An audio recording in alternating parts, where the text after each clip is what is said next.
إن الحمد لله نحمده ونستعينه ونستغفره ونعوذ بالله من شرور أنفسنا ومن سيئات أعمالنا. من يهده الله فلا مضل له ومن يضلله فلا هادي له، وأشهد أن لا إله إلا الله وأشهد أن محمدا عبده ورسوله.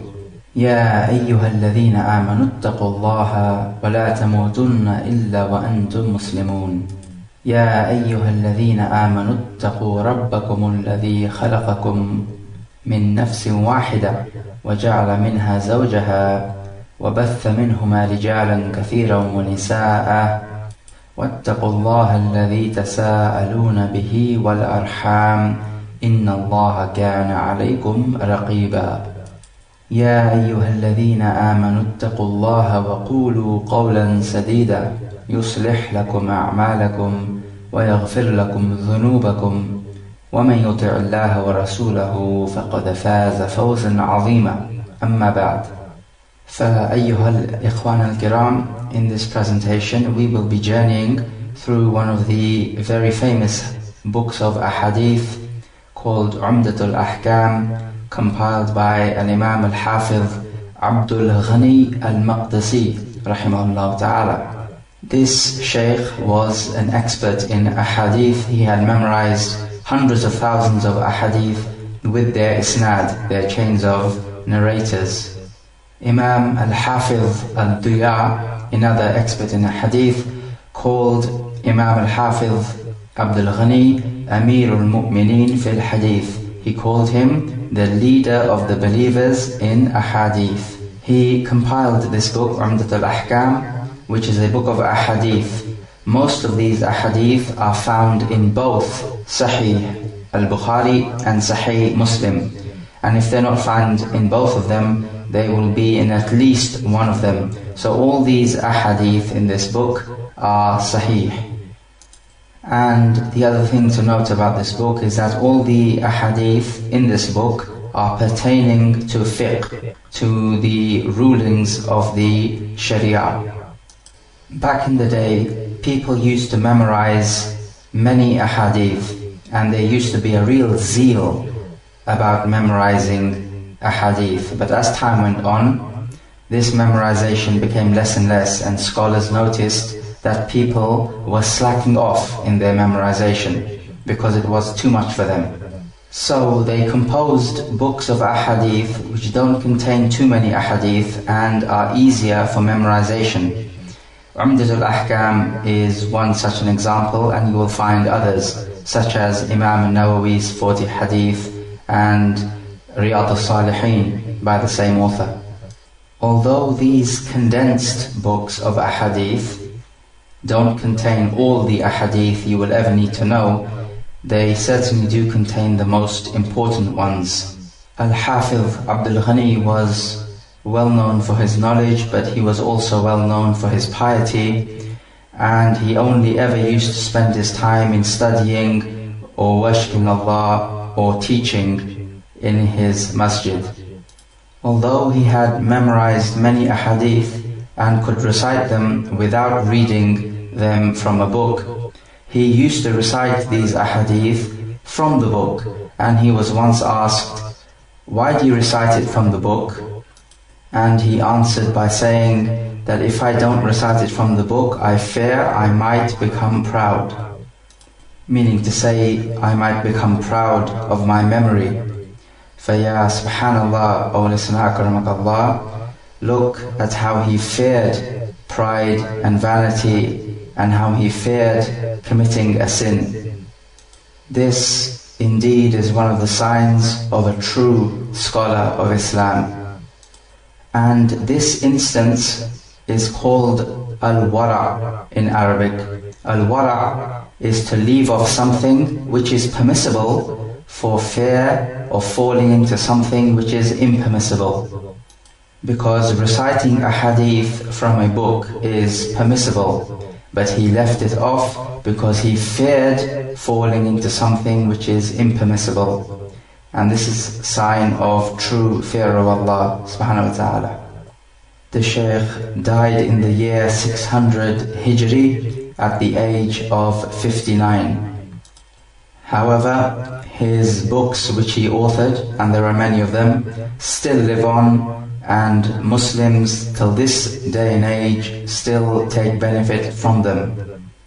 So we ask Allah Azza wa Jal to shower him in His mercy and to forgive him and overlook his faults. Before delving into this book, let us take a look at the meaning of the title Umdatul Ahkam. 2 words. The first one, Umda, is a pillar or a support, something that supports something else and keeps it aloft and keeps it from falling down. Al-Ahkam are rulings, and in this case we're talking about the Sharia rulings and not any old ruling. So the meaning of the title is the pillar which supports the rulings of the Sharia, and this pillar of course is the ahadith. This is why it is a book of ahadith.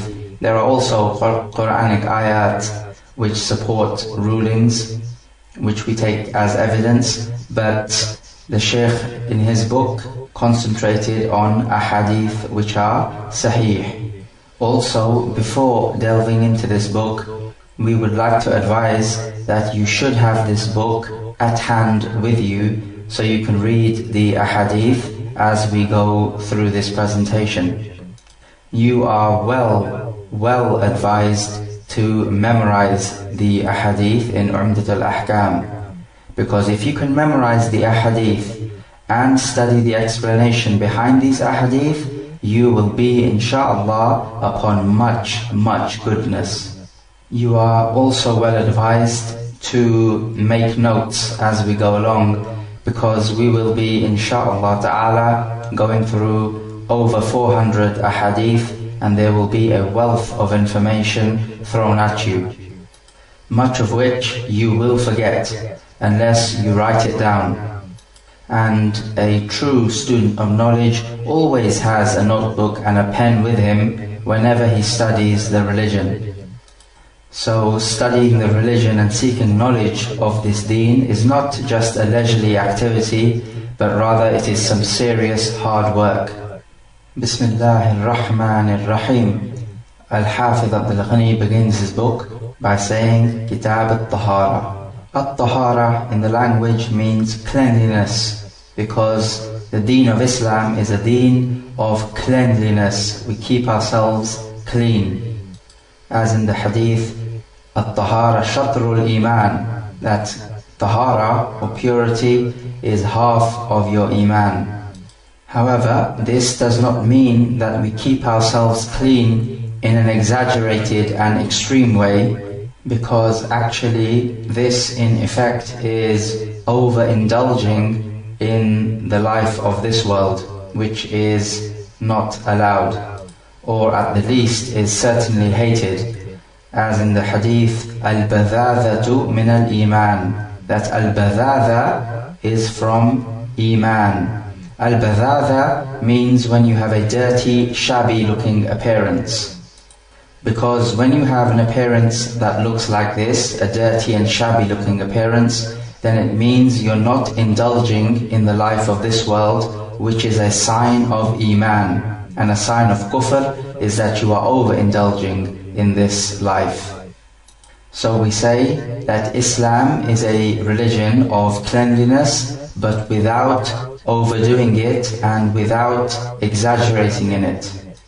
And say the same thing about other activities which we might overindulge in, like combing the hair and making ourselves look nice and pretty, because it has been reported by Abdullah ibn Mughaffal in Imam Ahmad's Musnad, which is graded Sahih. He said, نهى النبي صلى الله عليه وسلم عن الترجل إلا غبا, that the Prophet ﷺ forbade combing the hair except on occasions, which means you don't comb your hair every day, because combing your hair every day and making it look nice and putting oil or gel on it and overindulging in this way is something that is frowned upon in the Sharia, because it shows that you are overindulging in this life. There is another narration in Imam Ahmad's Musnad, also graded Sahih, that a Sahabi came to Fadala ibn Ubayd, who was the governor of Misr, Egypt at that time, and he saw him with his hair disheveled, so it was uncombed, and he asked him, "Why is it that you haven't combed your hair whilst you are the leader of Egypt?" Meaning to say that he expected the one ruling Egypt to be looking smart and spruce. So Fadala ibn Ubayd replied, كان رسول الله صلى الله عليه وسلم ينهانا عن كثير الإرفاه, that the Prophet ﷺ used to forbid us from much luxury. So in other words, these people, the Prophet and the Sahaba, saw the act of combing your hair every day to be an act of extreme luxury. And also the narration goes on, the Sahabi saw Fadala ibn Ubayd without shoes. He was shoeless. So he asked him, "Why are you not wearing any shoes?" Because being the governor of Egypt, you would expect him to be wearing shoes. So Fadala replied, "Inna Rasulullah sallallahu alayhi wa sallam amarana an nahtafiya ahyanan." He said that the Messenger of Allah sallallahu alayhi wa sallam ordered us to walk barefoot sometimes. In other words, they saw the act of wearing shoes every day as an act of overindulgence in this world. So, from this valuable narration, we learn that combing your hair every day is against the Sunnah, and you should leave it disheveled from time to time, and that walking barefoot is also from the Sunnah.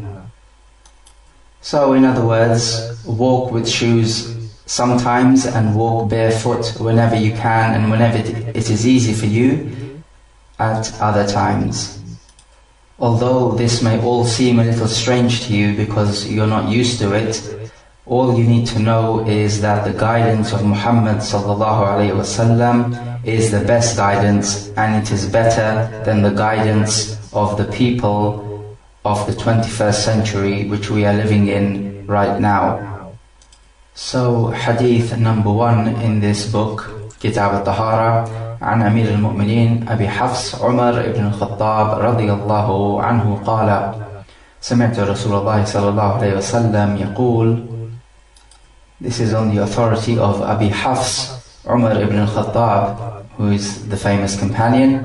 He said, I heard the Messenger of Allah sallallahu alayhi wasallam say, إنما الأعمال بالنيات وإنما لكل امرئ ما نوى فمن كانت هجرته إلى الله ورسوله فهجرته إلى الله ورسوله ومن كانت هجرته للدنيا يصيبها أو امرأة ينكحها فهجرته إلى ما هاجر إليه. He said, your actions are by your intentions. So, for every person is what he intends. So whoever made hijrah to Allah and the Messenger, meaning for their sake, then his hijrah is for Allah and the Messenger. And whoever made hijrah, which means emigrating from your own homeland, for the benefit of this world which he wants to attain, for example a job or the like, or a woman which he wants to marry, then his hijrah is for that which he made hijrah for. This hadith is all-encompassing. It includes every aspect of your life. Your deeds are but by your intentions. So you are rewarded and punished in accordance with your intention. This hadith has been labeled as half of the deen by some scholars, and some other scholars have said it is a third of the deen of Islam. Imam Al-Bukhari opens his Sahih with this hadith, and he puts it in 7 places in his book, emphasizing the importance of this hadith and the importance of having a correct and sound niyyah, which is intention. And your intention is what you want to do. The nature of your actions will change in accordance with your intention. So you could see 2 people praying. One is rewarded for his prayer and the other one is punished for it. Why is that? Because one of them has in his intention to please Allah subhanahu wa ta'ala, and the other one has his intention to show people what a great worshipper he is. So they are both performing the same act, but because of the nature of their intention and the differences between their intention, one is rewarded and the other is punished for the same act. This is the importance of having a correct intention. It is well known amongst the scholars that for your act of worship to be correct and acceptable to Allah subhanahu wa ta'ala, then it needs to fulfill 2 criteria. The first one is al-ikhlas. Al-ikhlas is when you do something seeking the pleasure of Allah subhanahu wa ta'ala. It is the opposite of riya, which is showing off, which is one of the traits of the munafiqun. The second criteria to be met is that your act of worship needs to be done in accordance with the sunnah and not just however you want to do it. In the hadith, the Prophet ﷺ said, إِنَّمَا الْأَعْمَالُ بِالنِّيَّاتِ. Your actions are but by intention. So put in this way, it includes all your actions, whether it would be actions of the tongue, statements, or physical actions. In the language, the word hijrah, as in the hadith, فَمَنْ كَانَتْ هِجْرَتُهُ إِلَى اللَّهِ وَرَسُولِهِ. The word hijrah means leaving off something, to leave something. And in the religion, it is to leave off everything that Allah has prohibited you from doing.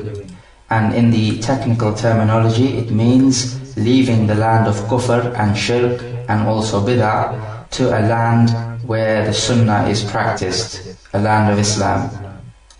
The ruling on hijrah in the technical sense is that it is wajib to make hijrah if you are not able to openly practice your religion in the country you are living in, either because of its laws or because the fitna is too great.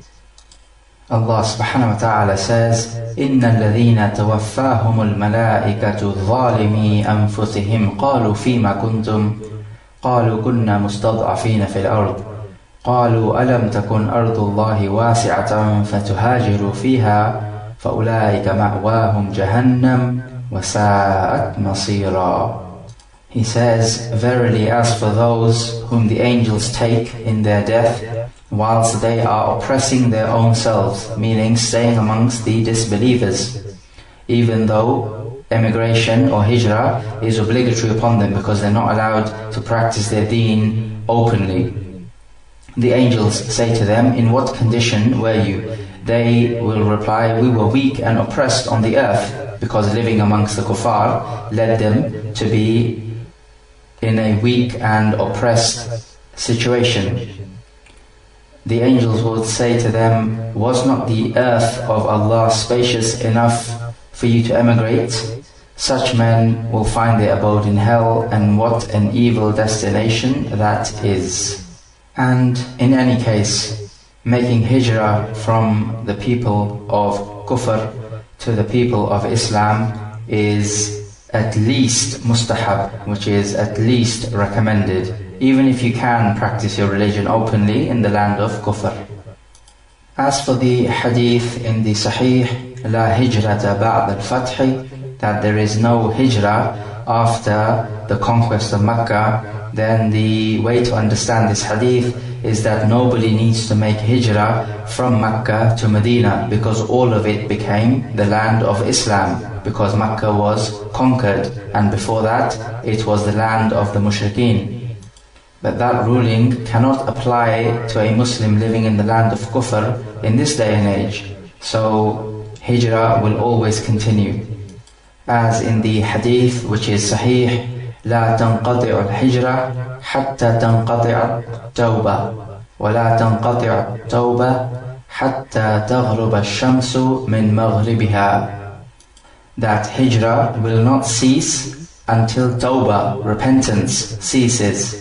And repentance will not cease, meaning you can always make repentance until the sun rises from its west.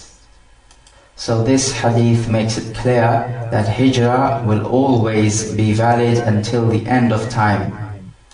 So if we relate this hadith to Kitab al-Tahara, or the act of Tahara, then we can say that when we make wudu or ghusl or tayammum, then this will require a niyyah or an intention.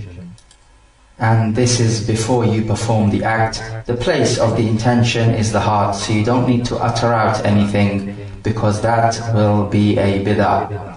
Hadith number 2. عن أبي هريرة رضي الله عنه قال قال رسول الله صلى الله عليه وسلم, on the authority of Abu Hurairah, that the Messenger of Allah صلى الله عليه وسلم said, لا يقبل الله صلاة أحدكم إذا أحدث حتى يتوضأ. That Allah does not accept the salah of any one of you who has come into an impure state unless he makes wudu. First of all, the Prophet ﷺ saying that Allah does not accept the prayer, we take from this that it means that the prayer without wudu will not be acceptable. It will be غير صحيح, not correct. So if he realizes that he has prayed without wudu, then upon him is to repeat the prayer with wudu. This is similar to the hadith where the Prophet ﷺ says, لا يقبل الله صلاة حائض إلا بخمار. That Allah does not accept the prayer of a fully grown woman, an adolescent woman, except with a khimar. And a khimar is that which covers the head and neck area.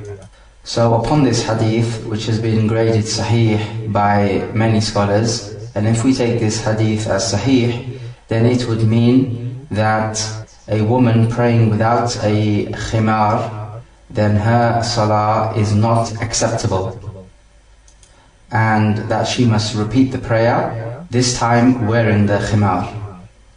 However, it is also reported authentically that the Prophet ﷺ says, لا يقبل الله صلاة عبد آبق, that Allah does not accept the prayer of the slave who has run away from his master. In this hadith, what is being negated is not the sihha of the prayer, whether it is sahih or not sahih. What is being negated by saying Allah does not accept the prayer, in this particular case about the slave, is the reward. He will not be rewarded for the prayer, although he still has to pray. This is because in the first two ahadith, the conditions for the correctness of the prayer were not met. So in the first hadith, the condition for the prayer to be correct is state of tahara, and that was not being met because he is in a state of impurity. And the case about the woman not wearing the khimar, what was not being met was the condition, which is that you must cover the awra, and the head and the neck are deemed to be the awra of the woman, meaning the private part to be covered. In the case of the prayer of the slave who has run away from his master, then all the conditions of the prayer have been met, but he will not be rewarded for his prayer as a punishment for running away. Similar to this is the hadith, لا يقبل الله صلاة من في جوفه خمر, that Allah does not accept the prayer of the one in whose belly there is khamr, or an alcoholic drink, anything which intoxicates. Now, if a person drinks alcohol and prays, his prayer will be sahih, but he will not be rewarded for it.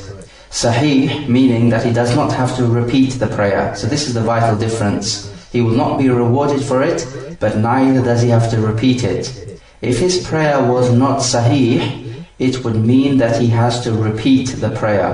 And this is the vital difference to note.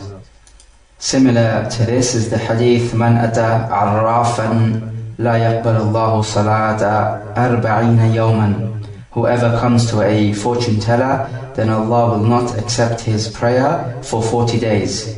So for 40 days, his prayer will be sahih, in that he does not need to repeat it, but he will not be rewarded for it as a punishment for coming to this soothsayer or this fortune teller. It is well known that silk is haram for men to wear, and it is halal for women to wear. So what if there are two men, one is praying with a silk turban, and one is praying with something covering his awra, but it is silk. And the awra of the man is from the belly button to the knee, and it does not include the belly button, nor does it include the knee. It is everything in between. So if he prays covering his awra with silk clothing, would his prayer be sahih? The answer is no. Because covering your awra is a shart, is a condition for the sihha of the prayer. And your awra must be covered in a permissible material, and silk is impermissible. Therefore this prayer is not sahih, because one of the conditions for it to be sahih is not met. As for the one wearing a silk turban, then he is committing a sin in wearing the silk turban, because he is not allowed to wear silk. But would his prayer be correct? The answer is yes, his prayer would be correct, and he would not need to repeat it. As opposed to the one who is covering his awra in a silk clothing, he would need to repeat it. So the key point is, are the conditions for the correctness of an act of worship being met or not? So when Allah says, or when His Messenger says that Allah will not accept the act of worship of such and such a person, then it could mean that this act of worship is not correct and that he has to repeat it, or it could mean that the act of worship is correct but he's not rewarded for it. And we have to look further into the evidences, and we have to look at whether the conditions for the correctness of an ibadah are being met, or whether the sin the person is committing is outside this particular act of worship, meaning the sin is not pertaining to the act of worship. The hadith tells us that Allah will not accept the prayer of any one of you. It includes all prayers. So any type of prayer, whether it be the normal 5 times prayer, or Salat al-Jum'ah, or Salat al-Janaza, or Salat al-Istisqa, or Salat al-Khusuf, any kind of prayer needs to have wudu. The hadith mentions that it would not be accepted when he is in a state of impurity. There are 2 types of impurity, and these are spiritual impurities. They're not physical impurities, as a believer can never be impure. This is a spiritual state of impurity. It is called hadath. There are 2 types of hadath. Hadath al-akbar, which is the bigger state of impurity, is after sexual intercourse, or postnatal bleeding, or after the menstrual bleeding. And then we have the second type, hadath asghar, the smaller type of impurity. This is after passing urine or passing wind, or defecating. In this hadith, what is being implied is al-hadath al-asghar, because after a state of major impurity you would need to have a bath before you can pray, and wudu itself would not suffice. The Prophet ﷺ also said in another hadith, إِنَّ الْمَلَائِكَةَ تُصَلِّي عَلَى أَحْدِكُمْ مَا دَامَ فِي مُصَلَّاهُ مَا لَمْ يُحْدِث, that the angels would make dua for any one of you as long as he is sitting in his place of prayer in which he has just prayed with the congregation, as long as he does not come into the state of hadath. This implies as long as he does not pass wind and break his wudu, because then he will be in a state of hadath. What is apparent from the ayah of the Quran pertaining to wudu is that you have to make wudu for every single prayer, even if you are already in a state of wudu. Allah subhanahu wa ta'ala says, Ya ayyuhalladhina amanu, إذا قمتم إلى الصلاة فاغسلوا وجوهكم وأيديكم إلى المرافق وامسحوا برؤوسكم وأرجلكم إلى الكعبين. He says, O you who believe, when you intend to offer the salah, then wash your faces and your hands up to the elbow, and rub your heads by passing your hand over them, and wash your feet up to the ankles. So what is clear from this ayah is that every time you stand up to perform the prayer, you need to make wudu, even if you are already in a state of wudu. This contradicts with this hadith, which says that if you are in a state of impurity, you need to make wudu. And if we look into the sunnah, it clarifies the issue further, because we find that the Prophet ﷺ on Yawm al-Fath, the conquest of Mecca, he prayed all 5 prayers with one wudu, indicating it is permissible to pray a multiple number of prayers with one wudu. However, making wudu for every salah you stand up to pray, even if you are in a state of wudu, is recommended. Hadith number 3, عن عبد الله ibn Amr ibn al-As وأبي هريرة وعائشة رضي الله تعالى عنهم قالوا قال رسول الله صلى الله عليه وسلم. So this hadith is on the authority of Amr ibn al-As and Abu Huraira and Aisha, that the Prophet ﷺ said, وَيْلٌ لِلْأَعْقَابِ مِنَ النَّارِ, woe to the heels from the fire. The Prophet ﷺ saw some people making wudu and they were in a hurry. So because of this hurry they were in, they left out some part of their heels and didn't wash all of it. So this is what led the Prophet ﷺ to say that these heels are in the hellfire. This statement indicates that it is wajib to have all the necessary parts of the wudu wet with water. The Arabic word in the hadith, wail, means destruction, or it is also a name of a valley in hellfire. It could mean either. If the wudu is not sahih, then obviously the prayer cannot be sahih. And the general rule is that if the condition is not correct, then that which it is conditioned upon, which is the prayer in this case, cannot be correct as well. It only follows suit. According to Imam Abu Hanifa, the one who prays without wudu deliberately becomes a kafir, because he is making a mockery of the prayer, and nobody makes a mockery of the prayer except a kafir.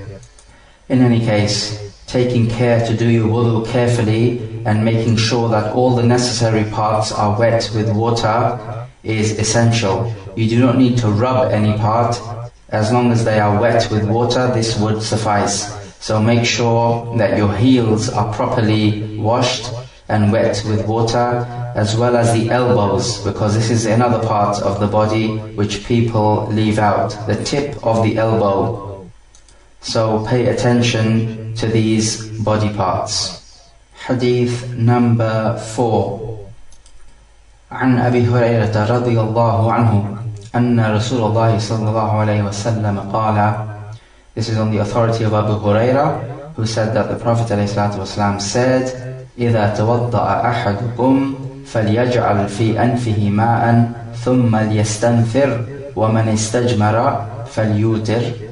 He said, when one of you makes wudu, then let him put some water in his nose and then blow it out or sniff it out. And when he is cleaning himself after urinating or defecating, with stones, then let him use an odd number of stones. And he goes on to say, وَإِذَا اسْتَيْقَظَ أَحَدُكُم مِّن نَوْمِهِ فَلْيَغْسِلْ يَدَيْهِ قَبْلَ أَن يُدْخِلَهُمَا فِي الْإِنَاءِ ثَلَاثًا فَإِنَّ أَحَدَكُمْ لَا يَدْرِي أَيْنَ بَاتَتْ يَدُهُ. He says, when one of you wakes up from his sleep, then let him wash his hands 3 times before he puts it in the water container, because he does not know where his hands were during his sleep or when he was sleeping. And in a narration in Muslim, he says, "Man tawadda'a falyastanshiq."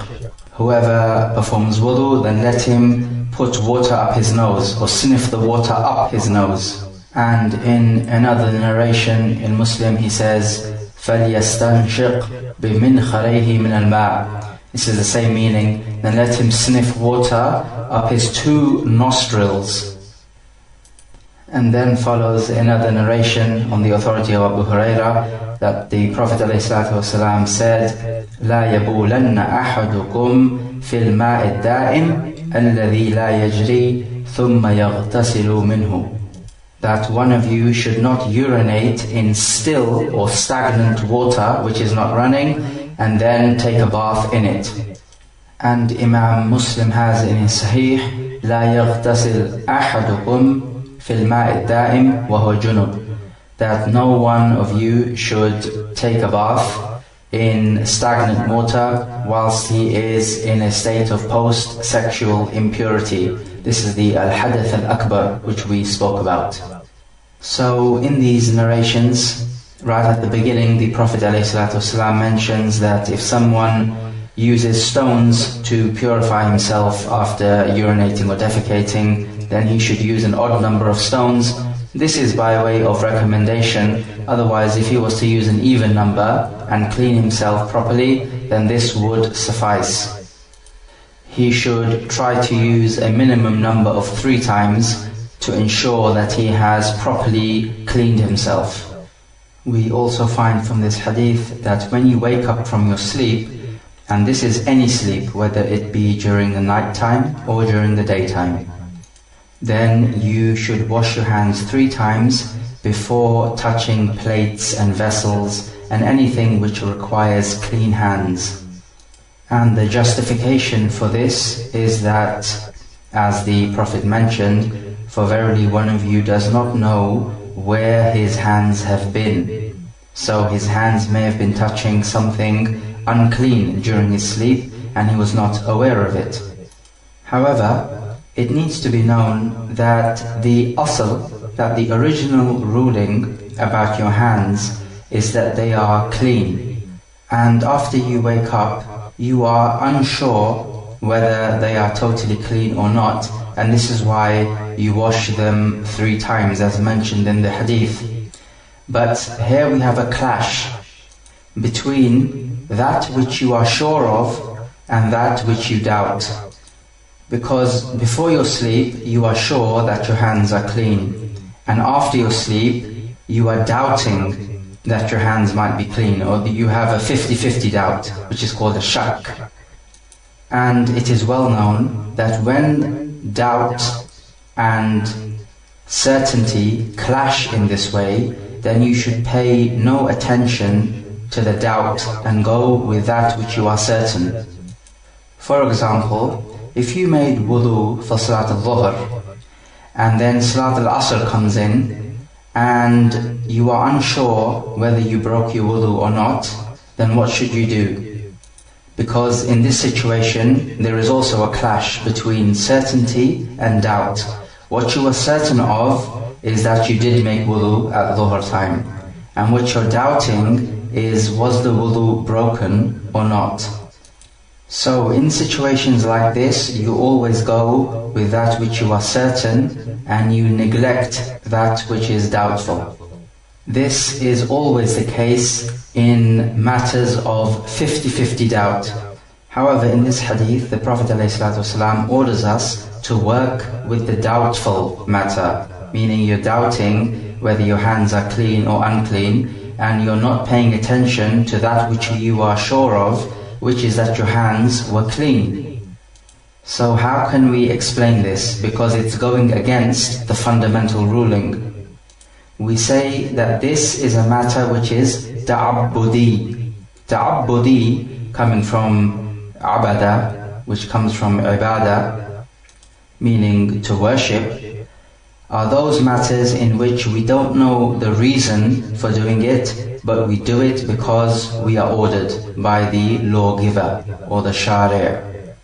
So in this case, it is just a matter of listening and obeying, even if it does go against the fundamental ruling, which is that you do not pay any attention to doubt if you have certainty. Just to illustrate this point further, we'll give another example. You are in your prayer and you made wudu and you're sure of that, and as you are praying, you feel as though you may have passed wind and broken your wudu. But it's a doubt, you are not sure that you have broken the wudu. So what do? Do you carry on praying, or do you, just to be on the safe side, break your prayer and renew your wudu? The answer is you pay no attention to the doubt and you carry on praying. You would only break your prayer and renew your wudu if you were certain that you have broken your wudu during the prayer. The hadith mentions sniffing water up your nostrils during the wudu. This is called istinshaq. And the hadith also mentions to blow this water out of your nose after putting it up, and this is called istinthar, and both of them are wajib of the wudu. They are part of cleaning your face. So you can make istinshaq and istinthar before cleaning the face, and that is the sunnah, and you can also do it after cleaning the face, and there's no problem in that. But the point is, it must be done. There is another time in which it is recommended to make istinshaq, and it is after you wake up from your sleep. As the hadith in Sahih Muslim says, إِذَا اسْتَيْقَظَ أَحَدُكُم مِّن مَّنَامِهِ فَلْيَسْتَنشِقْ ثَلَاثًا فَإِنَّ الشَّيْطَانَ يَبِيتُ عَلَى خَيْشُومِهِ. That when one of you wakes up from his sleep, then let him sniff up water up his nose 3 times, because verily the shaitan spends the night on his nose.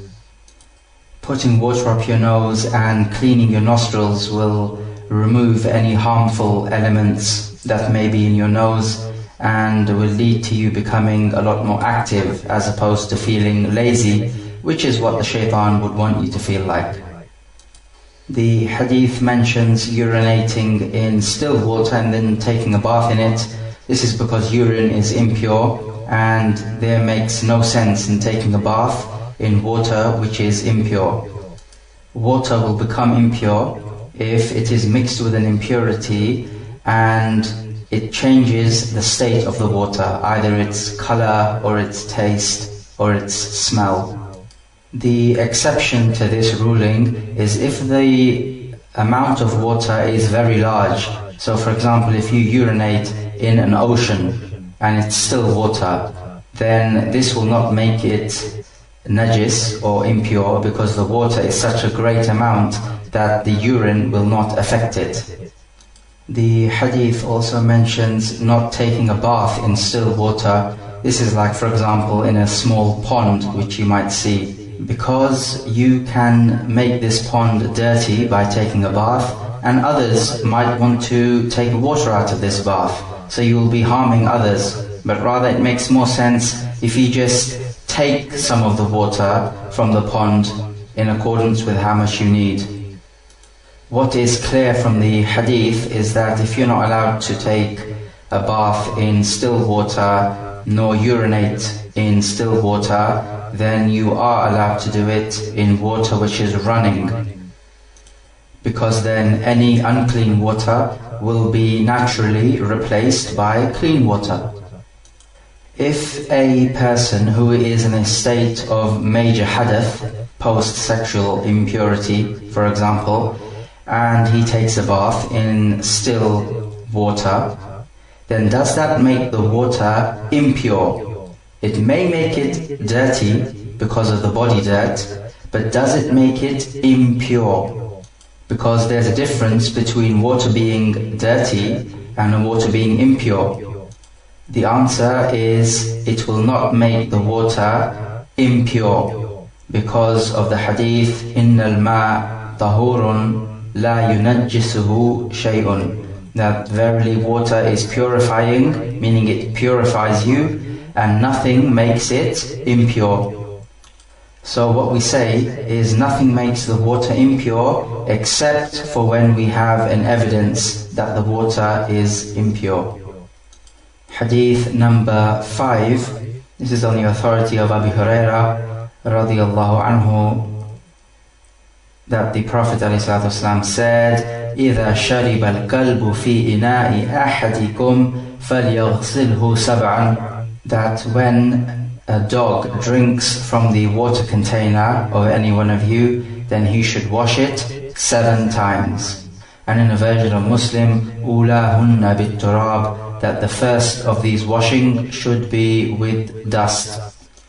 And there is a similar version from Abdullah bin Mughaffal that the Prophet ﷺ said, إِذَا وَلَغَ الْكَلْبُ فِي الْإِنَاءِ فَاغْسِلُوهُ سَبْعًا وَعَفِّرُوهُ الثَّامِنَةَ بِالتُّرَابِ, that if a dog licks in the water container of one of you, then you should clean it 7 times, and on the 8th turn put dust on it. Because this hadith contains an order for you to wash this water container 7 times, then it means it is wajib for you to wash it 7 times. This, however, does only apply to water containers. So if a dog, for example, was to lick your hand, you would not need to wash your hands 7 times, and the first time being with dust. This applies to plates and water containers and the like. It is better to put the dust on the first washing, so that the rest of the times you wash it, the effects of the dust will wear off, rather than leaving the plate dusty. This hadith also proves that the saliva of the dog is the most impure substances that we know of. One might ask that nowadays we have some effective soaps and antibacterial soaps, so wouldn't that suffice? The answer is no, it would not suffice, and you have to do exactly as the hadith says, because what the ulama say is that in the saliva of the dog there are certain types of germs which only dust can remove, and not soap or any other substitute. One might also ask that people used to use dogs for hunting. So when a dog hunts the prey, surely its saliva will come onto the prey and will make it impure. So what about that? Well, we say yes, it will make it impure, but when you cook the meat to eat, then this will get rid of the impurity.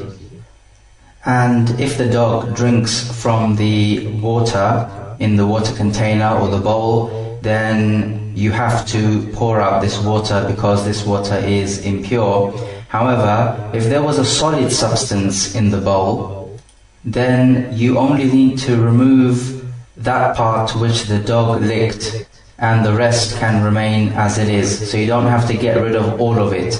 So this is the difference between water or liquid state substances and the solid state substances.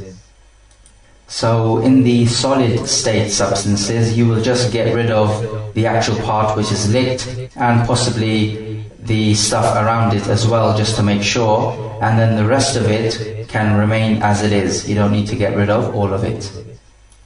Hadith number 6. عن حمران مولى عثمان ibn Affan.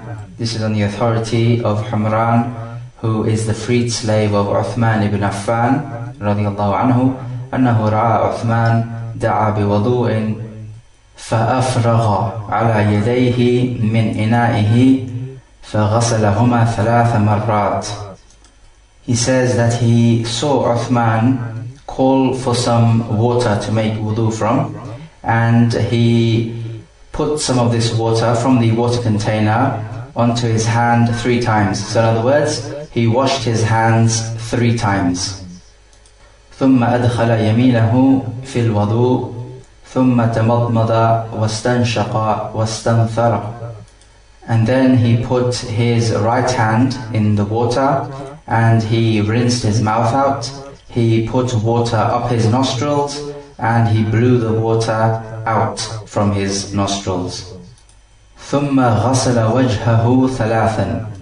And then he washed his whole face 3 times.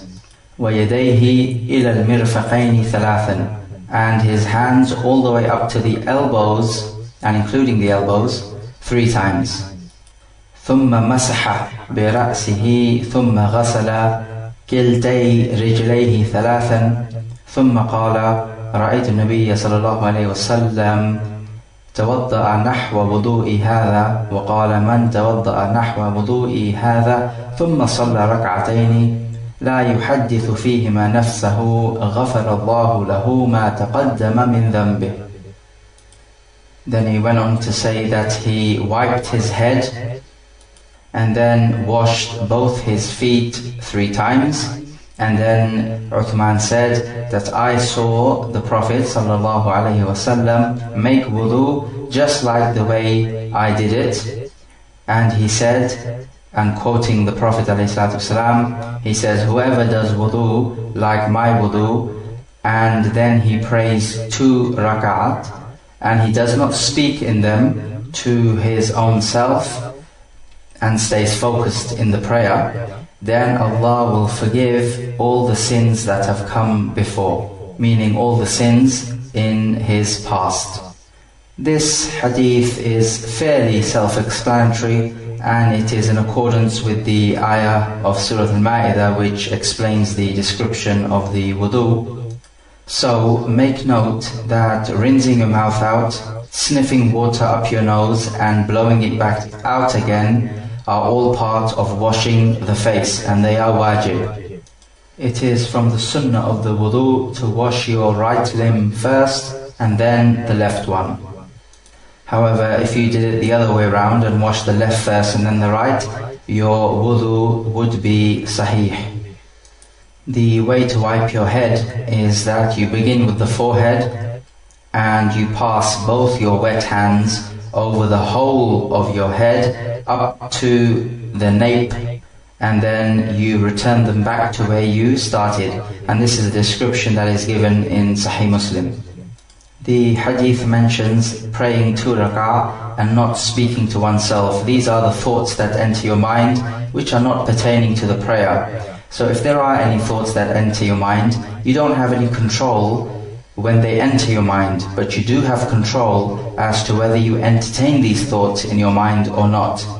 So the thing to do is let them enter through one ear and eject them through the other ear, and keep focused on what you are reciting. If you do let yourself become distracted by thoughts, then your prayer will still be correct. However, it will be deficient in its reward. And keeping focused on the prayer is like mujahadatun nafs. You're striving against your own soul, which is reward worthy in its own self. If thoughts do keep coming to your head, then the guidance from the Prophet ﷺ, as narrated in Sahih Muslim, is that a companion did come and complain to the Prophet ﷺ that he's having thoughts in his prayer. So the Prophet ordered him to spit on his left hand side 3 times. These are dry spits and are not to be done in an exaggerated way. And then say, A'udhu billahi minash shaitanir rajim. And the Prophet ﷺ said that it is a shaitan called Khinzab who comes and whispers these thoughts into you. So you see that even during your prayer, you are never safe from the snares of shaitan, so be aware. Hadith number 7, that Abdullah ibn Zayd was asked about the wudu of the Prophet ﷺ. So the narration says, فَدَعَا بِتَوْرٍ مِّن مَّاءٍ فَتَوَضَّأَ لَهُمْ وُضُوءَ النَّبِيِّ صَلَّى اللَّهُ عَلَيْهِ وَسَلَّمَ. He ordered a small water container and he made wudu for them to show them how the Prophet ﷺ did the wudu. So it goes on to say, فَأَكْفَأَ عَلَى يَدَيْهِ مِنَ التَّوْرِ فَغَسَلَ يَدَيْهِ ثَلَاثًا. That he poured some water on his hands and he washed them both 3 times. ثُمَّ أَدْخَلَ يَدَهُ فِي التَّوْرِ فَمَضْمَضَ وَاسْتَنْشَقَ وَاسْتَنْثَرَ ثَلَاثًا بِثَلَاثِ غَرْفَاتٍ. Then he put his hand in the water container and rinsed his mouth out and put the water up his nose and blew it out 3 times using 3 cups of water.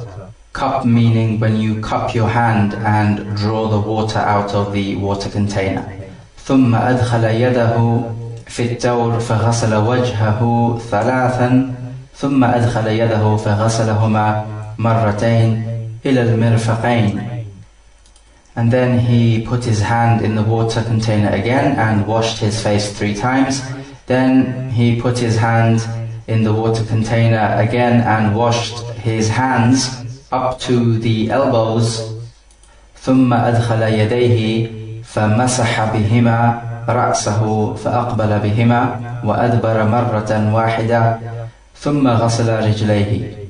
And then he put his hand in again and wiped his head. He began with the front and took his hands to the back of the head, and then he returned to where he started. So 2 swipes, in other words. And then he washed his feet.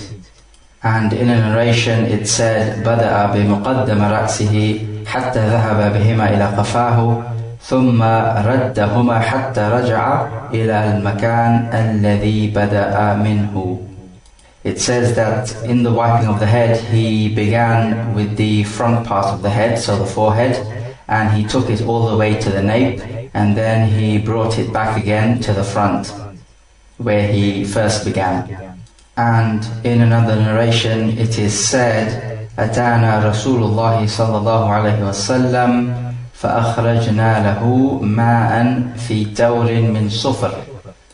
That the Prophet ﷺ came to us and we brought forth for him water in a small yellow container.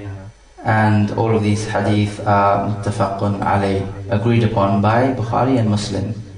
This narration is similar to the one before it.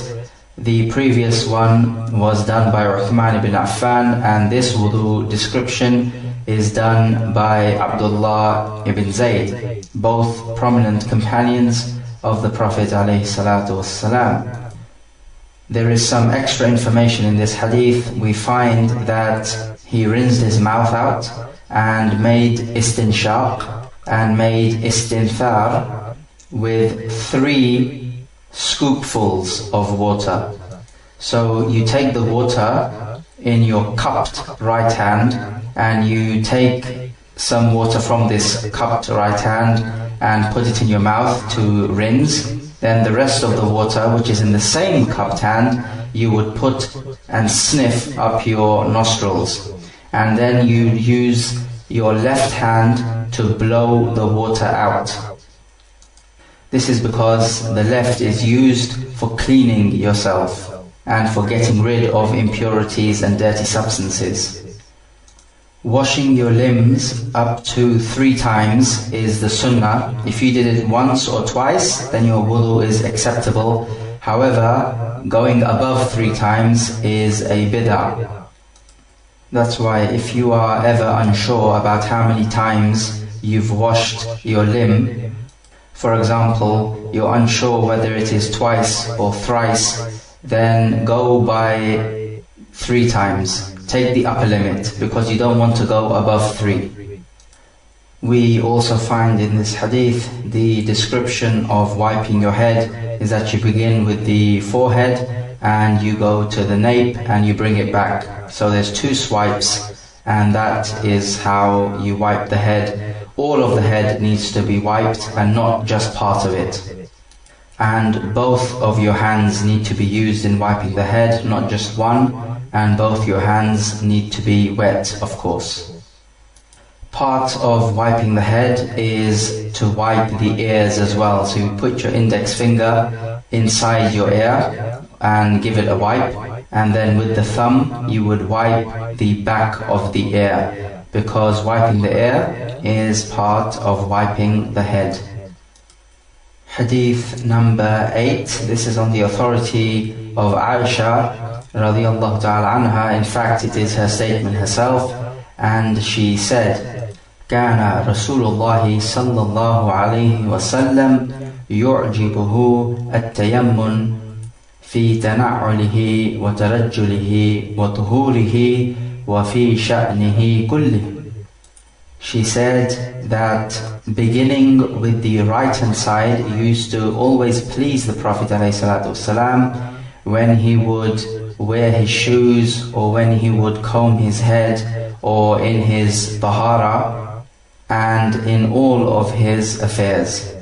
In this narration we find the virtue of Aisha radiyallahu ta'ala anha, who has narrated many narrations about the Prophet ﷺ, and she has given us much knowledge about this religion. This is why the ulama say that when it comes to giving of knowledge of the Prophet ﷺ and giving the ummah knowledge of his sunnah, then Aisha is the best of the Prophet's wives. And when it comes to helping the Prophet ﷺ and giving him comfort when he most needed it, then Khadija is the best of the wives of the Prophet ﷺ. We also find from this hadith that in all things which are good, the right side should come first. So you should use your right hand when eating, and when putting your shoes on, you put on the right first, and when taking them off, you take off the left first. And when you comb your hair, or whenever you take a bath, you begin with the right hand side of your body. The left is specific for all those things which are apparently dirty. So if you're going to enter the toilet, you enter with your left foot, and when you go out with the right foot first, as opposed to entering the masjid, which you would do with the right foot, and when leaving the masjid, you would do that with the left foot. And all of this right-left business is done in order to honor the right-hand side. In fact, the people of Jannah are described as the Ashabul Yameen, the people on the right-hand side. And when you are given your book of deeds you used to do on Yawm al-Qiyamah, then if you're given it in the right hand, then there will be good news for you. And if you're given it in the left hand, then this will be bad news. So all of this is an honoring to the right-hand side. Hadith number 9. This is on the authority of Abu Hurairah radiyallahu anhu, that the Prophet ﷺ said, إِنَّ أُمَّتِي يُدْعَوْنَ يَوْمَ الْقِيَامَةِ غُرًّا مُحَجَّلِينَ مِنْ آثَارِ الْوُضُوءِ فَمَنِ اسْتَطَاعَ مِنْكُمْ أَنْ يُطِيلَ غُرَّتَهُ فَلْيَفْعَلْ. It means, verily my ummah will be called on Yawm al-Qiyamah, and they will come shining in whiteness because of the effects of wudu. So, whoever amongst you can lengthen or extend his shining whiteness, then let him do so. And in another narration, Nu'aym al-Mujmar says that he saw Abu Hurairah making wudu, and when he washed his hands up to the elbow, it almost reached the shoulders, and when he washed his feet, then the water reached right up the calves. And then he went on to say that Abu Hurairah went on to mention the hadith which we have just mentioned.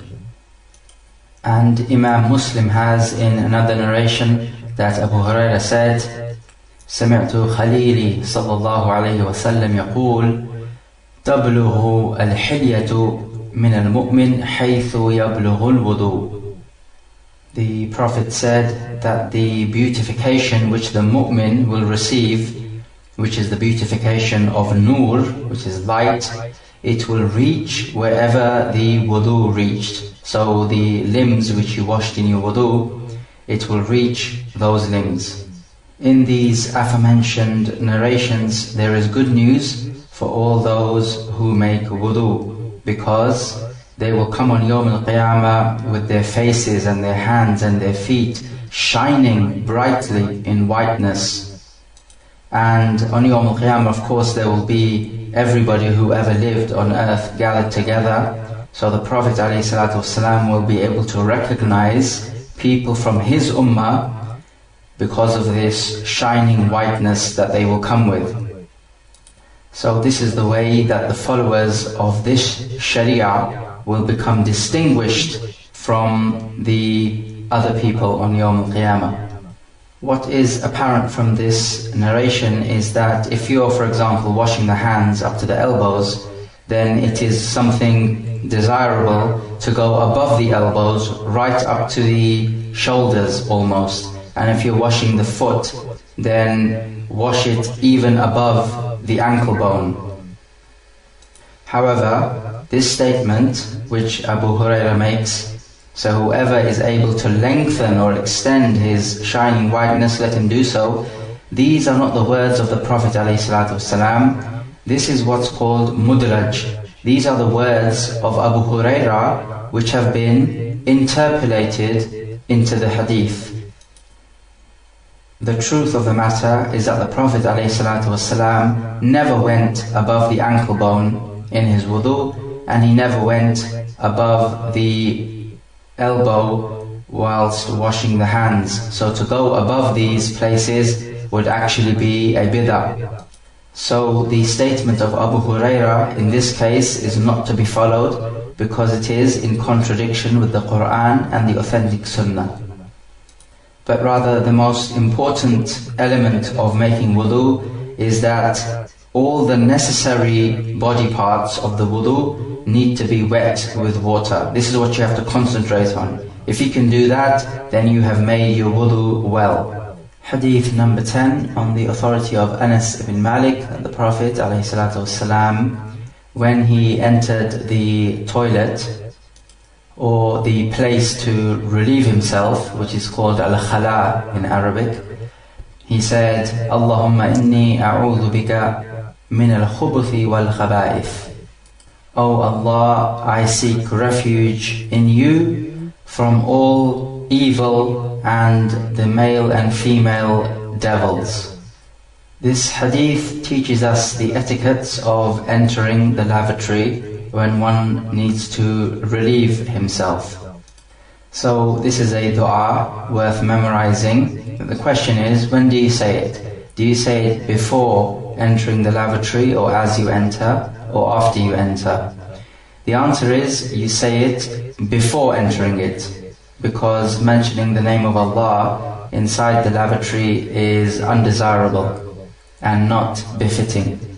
And when you are leaving the lavatory, you should say Ghufranak, which means I seek your forgiveness.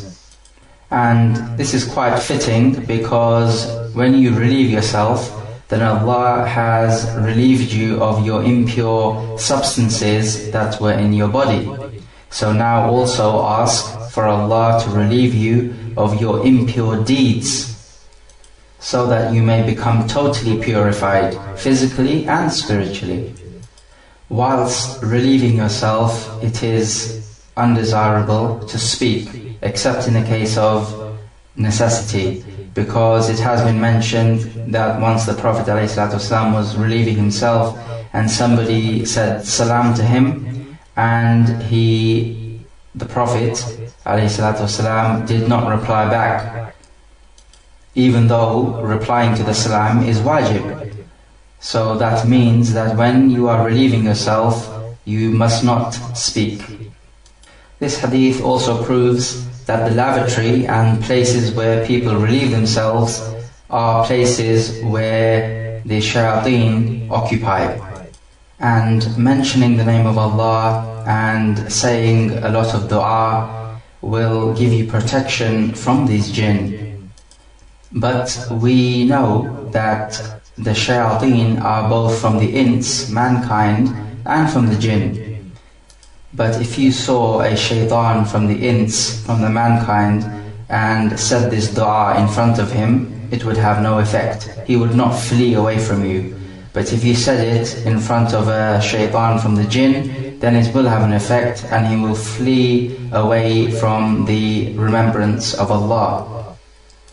So in that respect, the shayateen from the ins are more dangerous and harmful than the shayateen from the jinn.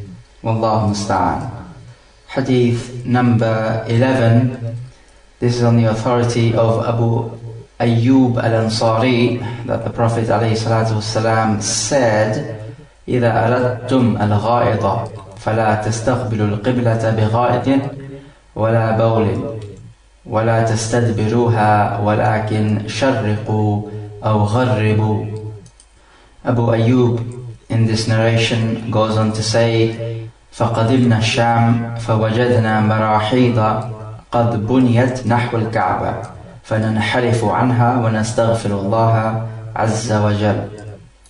So the meaning is that the Prophet ﷺ said, when you want to defecate, then do not face the Qibla whilst defecating, nor whilst urinating, and do not turn your backs to it, meaning the Qibla, but rather you should face the east or the west. Then Abu Ayyub goes on to say in the narration, we arrived in Sham, in the area of Sham, and we found that the lavatories were faced towards the Kaaba. So we just inclined a little bit so that we're not facing the Kaaba, and we asked Allah for forgiveness. What we learn from this hadith is that it is not permissible to face the Kaaba nor turn your backs to it whilst you are defecating or urinating. In other words, whilst relieving yourself. Now this applies to when you are in an open area, because back in the day they did not used to have fully built lavatories like we do nowadays. They would go out in the desert to a low area where they could not be seen, and they would relieve themselves. So they had a choice which way to face. So in a condition like this, you do not face the Kaaba nor turn your back to it in veneration of the Kaaba. However, if you are in a building and you find that the lavatory is faced towards the Kaaba, or you find yourself turning your back to the Kaaba, then in this case it is permissible to face the Kaaba or turn your backs to it, because you don't have a choice in the matter. The issue is not about facing east or west, because this applies to the people of Medina. And so, if you are living in a place which is to the right hand side of Mecca on the map, then in this case, if you have a choice when relieving yourself, you have to face either north or south. Because if you were to face east or west, then you would either have your back to the Kaaba or your front to the Kaaba, which is not allowed. As for Abu Ayyub's statement when he said that we inclined somewhat, so we're not totally facing the Qibla, then this is as a matter of precaution. And when he said that we sought forgiveness in Allah, then if this was in the lavatory area, then it would only have to be in the heart and not on the tongue, because mentioning Allah in a state in which your awrah is uncovered is not permissible, it is unbefitting. Hadith number 12, this is the statement of Abdullah ibn Umar ibn al-Khattab radiyallahu anhuma. He said, رقيت يوما على بيت حفصة فرأيت النبي صلى الله عليه وسلم يقضي حاجته مستقبل الشام مستدبر الكعبة. He said, I went up to the house of Hafsa, who is his sister, and I saw the Prophet ﷺ relieving himself facing towards a Sham, and his back was towards the Kaaba. This narration seems to be in contradiction with the one before it, because here we find that the Prophet ﷺ is having his back facing to the Kaaba, but in the previous narration he forbade doing this. But this contradiction can be resolved when we realize that in the buildings, if the lavatory is facing towards the Kaaba, or it has its back facing towards the Kaaba, then it is permissible. The hadith which says face the east or the west applies to when you have a choice. But in buildings you don't have a choice, so in that case it is permissible. And with this, the two evidences can be reconciled. Some people say that this second narration abrogates the first one. So in other words, they say it is now permissible to face the Kaaba or have your back facing the Kaaba because there's an abrogation. This second one abrogates the first one. However, it is better to go by both the evidences and to make a reconciliation between the evidences. It is always better than abrogating an evidence. Abrogating an evidence can only occur in two conditions. First of all, you know the dates of the two evidences, so the later one will abrogate the former one, and also there is no way of reconciliating between the two evidences. So in this case, abrogation can occur. But in the issue that we are talking about here, there is no need for abrogation. Hadith number 13, this is the statement of Anas ibn Malik radiyallahu anhu. He said, كان رسول الله يدخل الخلاء فأحمل أنا وغلام نحو إداوة من ماء وعنزة فيستنجي بالماء. He said that the Messenger of Allah would enter the khala, which is the place to relieve yourself, and I and another little boy like myself would carry a water container for him and a spear, and he, the Prophet, would clean himself with water. So in this hadith we find that Anas bin Malik was a servant of the Prophet ﷺ, and he was a young boy. In the hadith he says that I would carry the water and also a boy like myself. The apparent meaning is that there's another little boy, but we find that this other boy is Ibn Mas'ud, and if that's the case, then it means the statement, the boy like myself, would not be like myself in age, but it would mean a boy like myself in the servitude of the Prophet ﷺ. So anyway, they would carry a water container so the Prophet ﷺ could make istinja, which is to clean yourself with water, as opposed to istijmar, which is to clean yourself using stones. And they would carry a spear. The purpose of the spear is to plant it on the ground, and you put on it some sort of cloth so as to cover yourself when relieving, and this is what would happen with the Prophet ﷺ. Anas ibn Malik was not a slave, he was a free boy, but this hadith proves that you can use a small boy for purposes of serving you, even if he is a free boy and not a slave. Both istijmar and istinja will purify you after relieving yourself, but to make istijmar and istinja both together has not been authentically reported from the Prophet ﷺ. And there is no doubt that cleaning yourself with water is far more cleansing than to clean yourself with stones or anything else which is rough and will remove the impurities from your body. But istijmar cannot be done using things that are honorable, such as pages from a book of knowledge or food, nor bones, because that is the food of the jinn. Hadith number 14 is on the authority of Abu Qatada Al-Harith ibn Rabi'i Al-Ansari that the Prophet ﷺ said, لا يمسكن أحدكم ذكره بيمينه وهو يبول ولا يتمسح من الخلاء بيمينه ولا يتنفس في الإناء.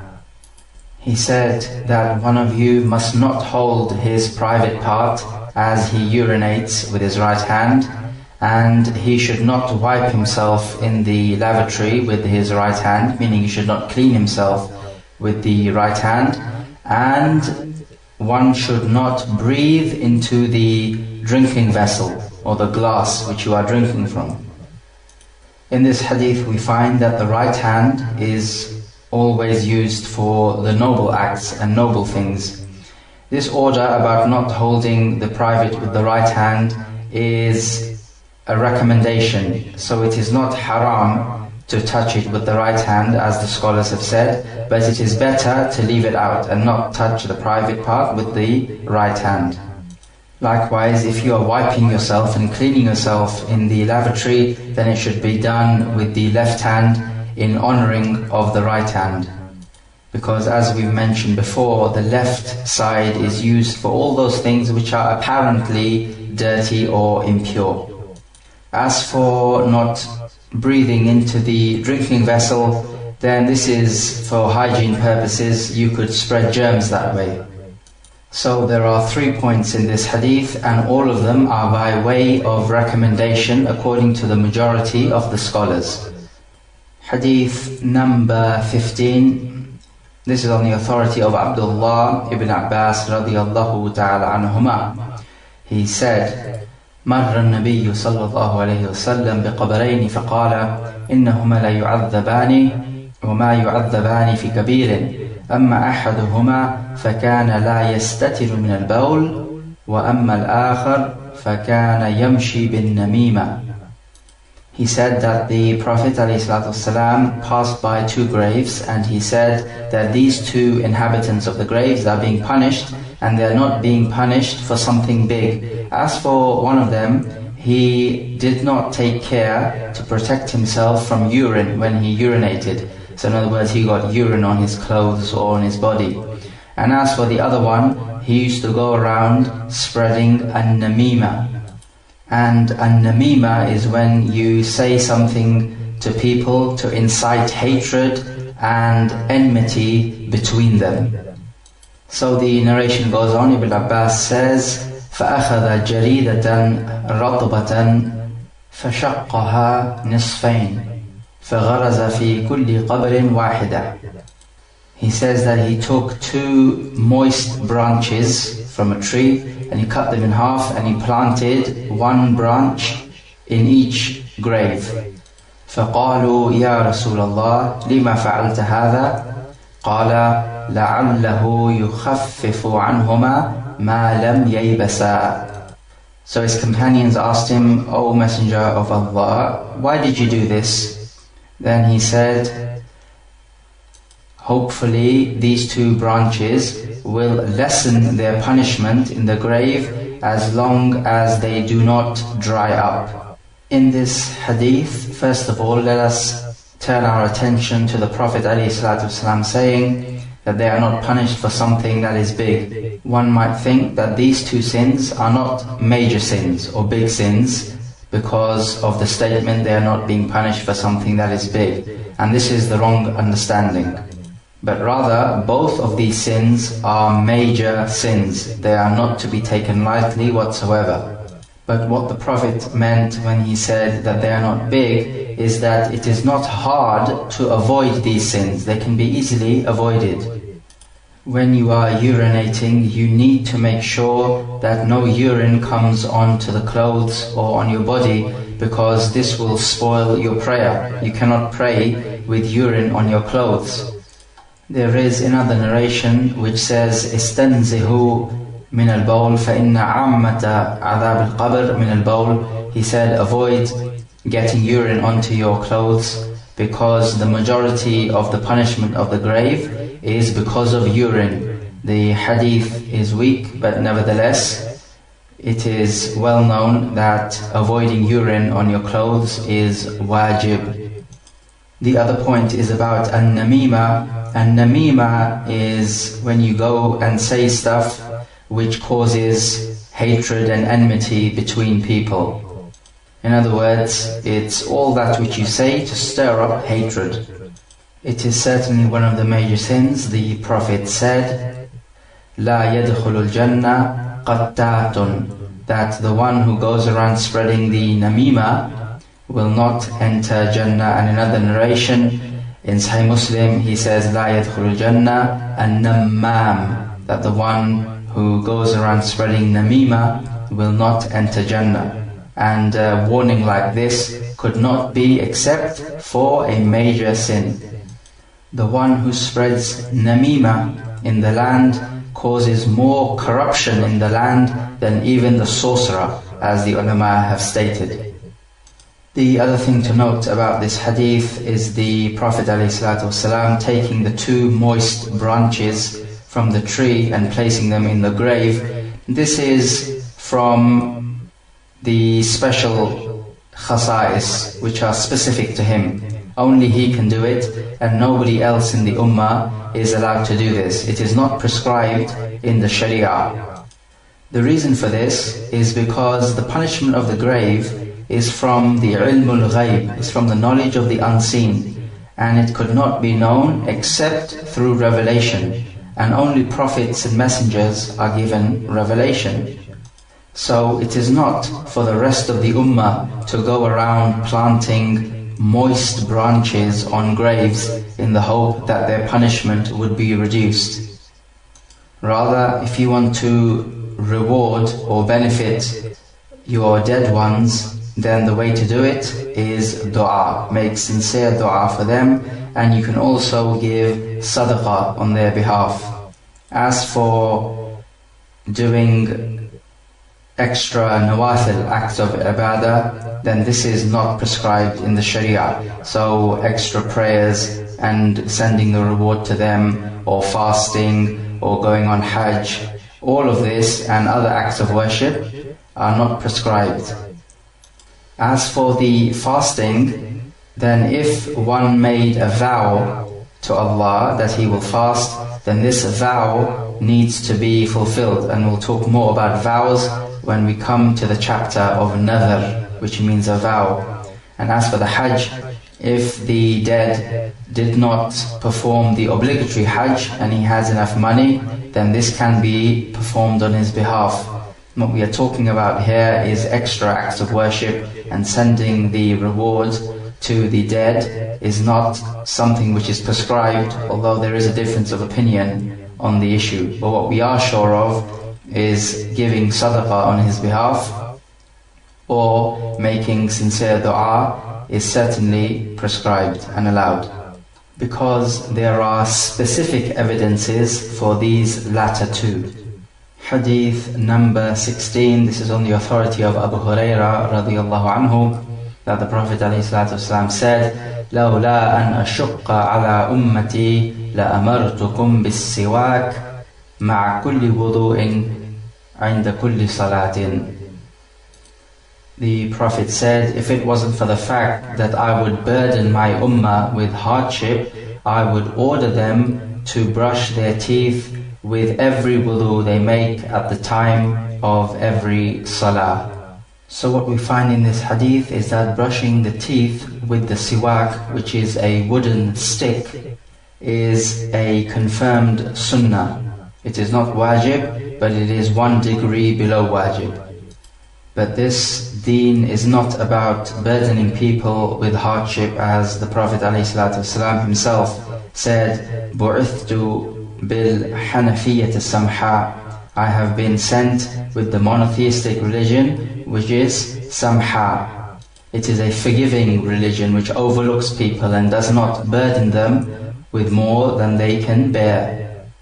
This hadith is one of the strongest evidences which shows that when the Prophet ﷺ, or Allah for that matter, order you to do something, then it means that order is wajib, not mustahab. It is obligatory and not recommended. Because you see here that the Prophet ﷺ would have ordered us to brush the teeth with siwak, and that would mean that it would become wajib upon the ummah. Then this would be a great burden if they had to do it 5 times a day or whenever they prayed, whether it be a nafil salah or a fard salah. So the Prophet is saying that I would have ordered you, and in that case it would have been wajib upon you. But because this deen is not about burdening people, I am not going to order you. It's as if he is saying that. It has been narrated that the Prophet ﷺ said, "As-siwak madharatun lil-fam wa mardatun lil-rabb," that the siwak is a means of purification for the mouth and a means of the pleasure of the Lord. So in this we find the virtues of using the siwak. It will cleanse you from the harmful substances in your mouth, and it will reward you with the pleasure of your Lord Azza wa Jal. Hadith number 17. This is on the authority of Hudhayfa ibn al-Yaman, and he said, كان رسول الله صلى الله عليه وسلم إذا قام من الليل يشوص فاه بالسواك. This statement of Hudhayfa radiallahu anhu, he said when the Prophet ﷺ would wake up from the night, meaning from the sleep, he would brush his teeth with the siwak. What is apparent in this hadith is that this would be a continuous sunnah of the Prophet ﷺ, meaning whenever he wakes up from sleep, he would rub his teeth with the siwak. Of course, this is an appropriate time to brush your teeth, because after sleep the smell of the mouth can change, and the siwak will remove the harmful smell and the harmful substances from the mouth, keeping it pure and clean. So this is another one of the recommended times when the siwak should be used after waking up from the sleep. And in the previous hadith we learn that the other recommended times are with every wudu and with every salah. Also, upon entering your house is another recommended time to use the siwak, as Aisha was asked what was the first thing the Prophet did when he entered the house. She answered that he would brush his teeth with the siwak. Hadith number 18. This is a narration from Aisha radiallahu ta'ala anha, that when the blessed soul of the Prophet ﷺ was about to leave the world, and the Prophet had his head leaning on the chest of Aisha, Abdurrahman walked in and he had a siwak with him, which was a moist siwak. She says, فَأَبْدَهُ رَسُولُ اللَّهِ صَلَّى اللَّهُ عَلَيْهِ وَسَلَّمْ بَصَرَهُ. The Prophet started to look at the miswak and lengthen his gaze at the siwak, as if to say that he wants it.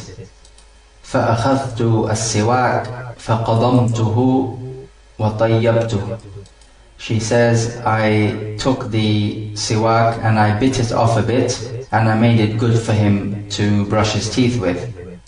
ثُمَّ دَفَعْتُهُ إِلَى النَّبِيِّ صَلَّى اللَّهُ عَلَيْهِ وَسَلَّمْ فَاسْتَنَّى بِهِ.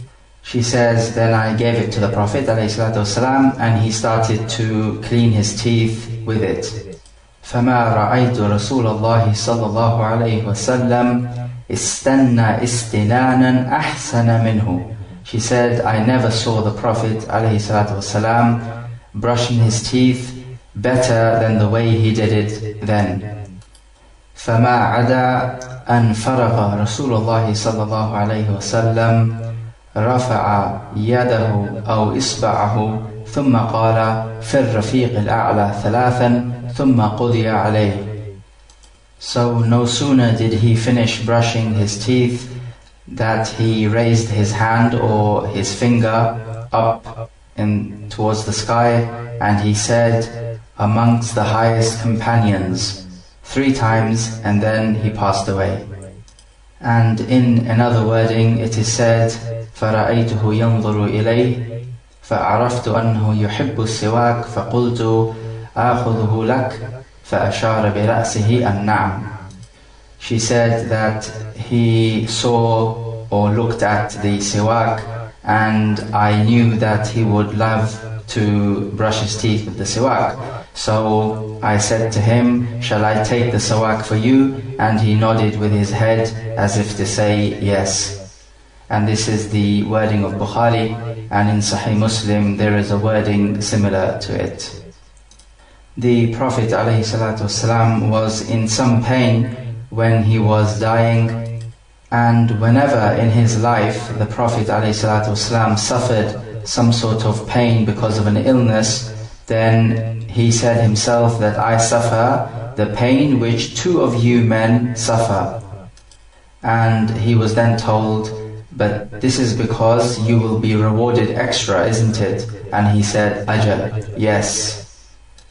But even in the pains of the death which he was suffering from, he did not miss out on this sunnah of using the siwak. Even though, as has preceded, the siwak is not wajib, it is mustahab, but still the Prophet ﷺ did not want to miss out on these vital rewards. You could compare this with the average Muslim nowadays, who will tell you, oh, it's only a sunnah, so I don't have to do it. There is a great and a vast difference between the eagerness of gaining the pleasure of Allah between the Muslims of the days of old and the Muslims here in the 21st century. The difference is clear for anybody to see. Aisha radiallahu ta'ala anha says that she bit off the miswak to make it good for the Prophet ﷺ to brush his teeth from. This is because it was previously in the mouth of Abd al-Rahman, the brother of Aisha. And even though the saliva of a human is clean, meaning it is pure and not najis, but still she removed it just in case the Prophet ﷺ may see the siwak as dirty if it has somebody else's saliva on it. In this narration, Aisha also said, Mata bayna haqinati wa dhaqinati, that he died whilst his head was between my collarbone and the uppermost part of my throat.